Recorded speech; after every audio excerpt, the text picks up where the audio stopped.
Hi guys, എല്ലാവർക്കും നമ്മുടെ താരവസിൻ്റെ പുതിയൊരു വീട്ടിലേക്ക് സ്വാഗതം. അപ്പോൾ ഇന്ന് നമുക്കൊരു സ്പെഷ്യൽ ബീഫ് റോസ്റ്റ് ആണ് കേട്ടോ. ബീഫ് റോസ്റ്റ് നമുക്ക് വീട്ടിൽ അടിപൊളിയായിട്ട് ചെയ്തെടുക്കാം. അപ്പോൾ അതിനു മുമ്പായിട്ട് എൻ്റെ ഈ ചാനൽ ആദ്യമായിട്ട് കാണുന്നവരാണെങ്കിൽ പ്ലീസ് സബ്സ്ക്രൈബ് ചെയ്യാൻ മറക്കരുത്. തൊട്ടടുത്തുള്ള ബെൽ ബട്ടൺ ക്ലിക്ക് ചെയ്ത് ഓൾ ഓപ്ഷൻ ചെയ്തെടുക്കുക. എന്നാൽ മാത്രമേ ചെയ്യുന്ന വീഡിയോസിൻ്റെ നോട്ടിഫിക്കേഷൻസ് എല്ലാം നിങ്ങൾക്ക് ലഭിക്കുകയുള്ളൂ. അപ്പോൾ നമ്മുടെ ബീഫ് റോസ്റ്റ് ഉണ്ടാക്കുന്നതിന് വേണ്ടിയിട്ട് എന്തൊക്കെയാണെന്ന് നോക്കി. അപ്പോൾ കുറച്ച് ബീഫ് എടുത്ത് ഞാൻ കഴുകി വൃത്തിയാക്കി വെച്ചിട്ടുണ്ട്. ഇല്ലാത്ത പീസാണ് കേട്ടോ. അതിൽ ഒരു പാത്രത്തിലേക്ക് 1 സ്പൂൺ മുളക് പൊടി, 1 സ്പൂൺ മല്ലിപ്പൊടി, 1/4 സ്പൂൺ മഞ്ഞൾപ്പൊടി, 1/4 സ്പൂൺ കുരുമുളക്, 1 സ്പൂൺ ഗരം മസാല, ഇത്തിരി ഇഞ്ചിയും വെളുത്തുള്ളിയും ചതച്ചത്, അതേപോലെ തന്നെ ഇത്തിരി ഉപ്പൂടിട്ട് 1 സ്പൂൺ വെളിച്ചെണ്ണയും കൂടെ ഒഴിച്ച് നല്ലതുപോലെ ഒന്ന് മിക്സ് ചെയ്തെടുക്കുക. അതായത് വെള്ളത്തിൽ നല്ലതുപോലെ ഒന്ന് മിക്സ് ചെയ്തെടുക്കണം. അപ്പോൾ നമ്മളൊരു കുഴമ്പ് രൂപത്തിൽ നമ്മൾ നല്ലതുപോലെ ഒന്ന് മിക്സ് ചെയ്തെടുക്കുക. അപ്പോൾ മിക്സ് ചെയ്തെടുത്ത് നമ്മുടെ ഈ ഒരു കൂടിലേക്ക് നമ്മൾ നേരത്തെ എടുത്ത് വെച്ചിരിക്കുന്ന ബീഫ് ഉണ്ടല്ലോ, അതങ്ങോട്ട് ഇട്ട് കൊടുക്കുക. അപ്പം നമ്മുടെ ബീഫ് ഇതിനകത്തോട്ടിട്ട് നല്ലതുപോലെ നമുക്ക് ഈ അരപ്പ് ഇതിനകത്തൊന്ന് ചേർത്ത് പിടിച്ചെടുക്കണം. അപ്പോൾ നമ്മുടെ അടിപൊളിയായിട്ട് തന്നെ ഇതേ കണക്ക് സെറ്റായിട്ട് നമ്മുടെ ബീഫ് കാണാൻ പറ്റരുത്, അമ്മാതിരി അരപ്പ് തേച്ച് അടിപൊളിയായിട്ട് എടുക്കുക. അതിനുശേഷം നമുക്കൊരു കുക്കർ എടുക്കുക. കുക്കറിലേക്ക് ഇപ്പോൾ വലിയ കുക്കറാണ് കേട്ടോ, അപ്പോൾ എന്നാലും കുഴപ്പമില്ല, എൻ്റെ ഇതേ ഉള്ളൂ.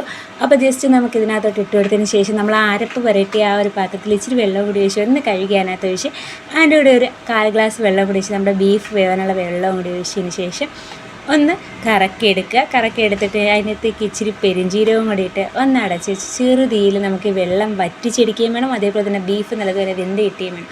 അപ്പോഴത്തേക്ക് ഞാനിവിടെ 3 സവാള എടുത്ത് നല്ലതുപോലെ നീളത്തിൽ കട്ട് ചെയ്തും 1.5 തക്കാളി എടുത്തിട്ടുണ്ട്. അതേപോലെ കുറച്ച് മല്ലിയിലയും ഇച്ചിരി ഇഞ്ചിയും വെളുത്തുള്ളിയും പേസ്റ്റും എടുത്തിട്ടുണ്ട്. ബീഫ് റോസ്റ്റ് തയ്യാറാക്കാനുള്ള പാത്രത്തിലേക്ക് ഇച്ചിരി എണ്ണ ഒഴിച്ച് നമ്മുടെ മസാലയും ഇത്തിരി പെരിഞ്ചീരകം ഇട്ട് ഒന്ന് ചൂടാക്കി അതിലേക്ക് നമ്മുടെ ഉള്ളി ഇട്ട് കൊടുക്കുന്നുണ്ട്. അപ്പോൾ ഉള്ളി ഇട്ട് നല്ലതുള്ളി ഇളക്കി കൊടുക്കുക. ഇളക്കി കൊടുത്തതിന് ശേഷം നമ്മുടെ ഉള്ളിയിലായി എണ്ണയൊന്ന് പിടിച്ച് വരുന്ന സമയത്ത് ഒരു പച്ചമുളക് ഇട്ട് കൊടുക്കുക. പച്ചമുളകിൻ്റെ എരി നല്ലതുപോലെ വേണ്ടുന്നവർക്കാണെങ്കിൽ 2 എണ്ണം ഇട്ട് കൊടുക്കാം. അതിലേക്ക് നമ്മൾ നേരത്തെ എടുത്ത് വെച്ച് ഇഞ്ചി വെളുത്തുള്ളിയും പേസ്റ്റും കൂടി ഇട്ട് കൊടുക്കുക. ഇഞ്ചി വെളുത്തുള്ളിയും പേസ്റ്റ് ഒരുപാട് വേണ്ട കേട്ടോ, നമ്മൾ ചതച്ചെടുക്കുന്നതായിരിക്കും ഇച്ചിരി കൂടി നല്ല ടേസ്റ്റ്. അതിനുശേഷം ഒന്ന് അടച്ച് വെച്ച് ഒരു 5 മിനിറ്റ് വേവിച്ചെടുക്കുക. അപ്പോൾ നമ്മുടെ ഇതേ രീതിയിലേക്ക് കിട്ടും. അതിനകത്തോട്ട് നമ്മുടെ തക്കാളിയും കൂടി ഇട്ട് നല്ലതുപോലെ ഇളക്കിയെടുക്കുക. ഇളക്കിയെടുക്കുന്ന സമയത്ത് ഇത് അടിക്കൊന്നും പിടിക്കാതെ വേണം ഇളക്കിയെടുക്കാൻ. അപ്പോൾ ഇച്ചിരി ഉപ്പൂടിട്ട് നല്ലതുപോലെ ഇളക്കി അടച്ചങ്ങ് വെക്കുക. അപ്പോഴത്തേക്ക് നമ്മുടെ ഉള്ളിയും സവാളയൊക്കെ അടിപൊളിയായിട്ട്, ഉള്ളി സവാളയില്ലേ, സവാള കൊച്ചുള്ളി ഒരു കാരണവശാലും ചേർക്കല്ലേ കേട്ടോ, സവാള തന്നെ ചേർക്കണം. അതിനുശേഷം നല്ലതുപോലെ ഇളക്കിയതിന് ശേഷം അടച്ച് വെക്കുക. ഒരു 5 മിനിറ്റ് കഴിഞ്ഞ് നോക്കിയാൽ മതി, ഈ രീതിയിൽ നമുക്ക് കിട്ടും.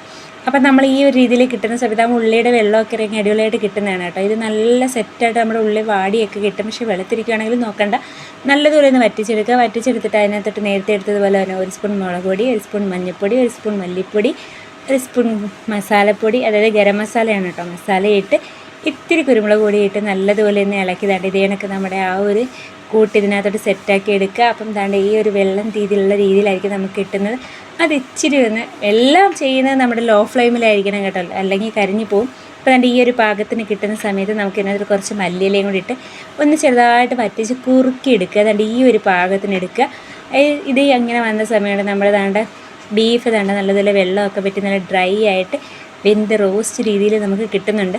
അപ്പോൾ ഇത് നമുക്ക് നമ്മുടെ ഈ ഒരു കൂട്ടിലേക്ക് ഇട്ട് കൊടുത്ത് നല്ലതുപോലെ ഒന്ന് ഇളക്കി കൊടുക്കണം കേട്ടോ. അപ്പോൾ നമുക്ക് ഈ ഒരു ബീഫിനകത്ത് നമ്മുടെ അരപ്പൊക്കെ അടിപൊളിയായിട്ട് പിടിച്ച് കിട്ടണം, എന്നാലേ നമ്മൾ ആ ഉദ്ദേശിച്ച രീതിയിലുള്ള ഒരു ടേസ്റ്റ് നമുക്ക് കിട്ടത്തുള്ളൂ. വെള്ളം പോലെ ഇരുന്ന ഒരു കാരണവശാലും നമുക്ക് ആ റോസ്റ്റായിട്ട് കിട്ടത്തില്ല. അപ്പം നമ്മുടെ അരപ്പിനകത്ത് വെള്ളമൊക്കെ വറ്റിച്ച് ഇതേ കണക്ക് എടുക്കുമ്പോഴത്തേക്ക് കുറച്ച് മല്ലിയില ഇട്ട് കൊടുക്കുക.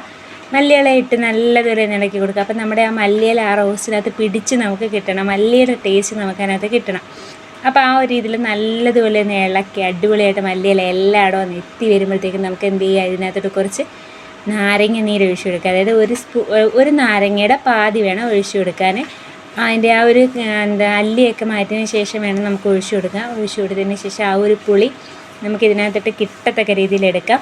നല്ലതുപോലെ ഇളക്കി കൊടുക്കണം കേട്ടോ. ഒരു കാരണവശാലും തീ കൂട്ടിയിട്ട് കൊടുക്കരുത്. ഇട്ട് കൊടുത്താൽ നമ്മുടെ ബീഫ് റോസ്റ്റ് കരിഞ്ഞു പോവും. അതിലേക്ക് നമുക്ക് വേണമെങ്കിൽ ഇത്തിരി ചില്ലി പേസ്റ്റ് ഇട്ട് കൊടുത്ത് ഇത്തിരി സോസ് കൂടി ഒഴിച്ചു കൊടുക്കാം. നമുക്കിപ്പോൾ സോസും ചില്ലി പേസ്റ്റും വേണ്ടാത്തവരാണെങ്കിൽ നമുക്ക് ഈ ഒരു പാകത്തിന് നല്ല വൃത്തിക്ക് ചൂടാക്കി വെള്ളം വറ്റിച്ച് അടിപൊളിയായിട്ട് ഇങ്ങെടുക്കാം. ചില്ലി പേസ്റ്റും സോസും കൂടി ഇട്ട് നല്ലതുപോലെ ഇളക്കുവാണെങ്കിൽ ഒരു വെറൈറ്റി ടേസ്റ്റാണ്. അപ്പോൾ നിങ്ങളെല്ലാവരും ഒന്ന് ട്രൈ ചെയ്ത് നോക്കി നല്ലതുപോലെ ചൂടാക്കി അടിപൊളിയായിട്ട് എടുക്കുക. അപ്പോൾ നമ്മുടെ ബീഫ് റോസ്റ്റ് തന്നെ അടിപൊളിയായിട്ട് സെറ്റായിട്ട് റെഡി ആയിട്ടുണ്ട്. അപ്പോൾ നിങ്ങളെല്ലാവരും ട്രൈ ചെയ്ത് നോക്കണേ. അപ്പോൾ എൻ്റെ വീഡിയോ ഇഷ്ടപ്പെട്ടാൽ ലൈക്ക് ചെയ്യാനും ഷെയർ ചെയ്യാനും മറക്കരുത്. അപ്പോൾ പുതിയൊരു വീഡിയോയിലൂടെ കാണുന്നവരെ താങ്ക്സ് ഫോർ വാച്ചിങ്. ബൈ.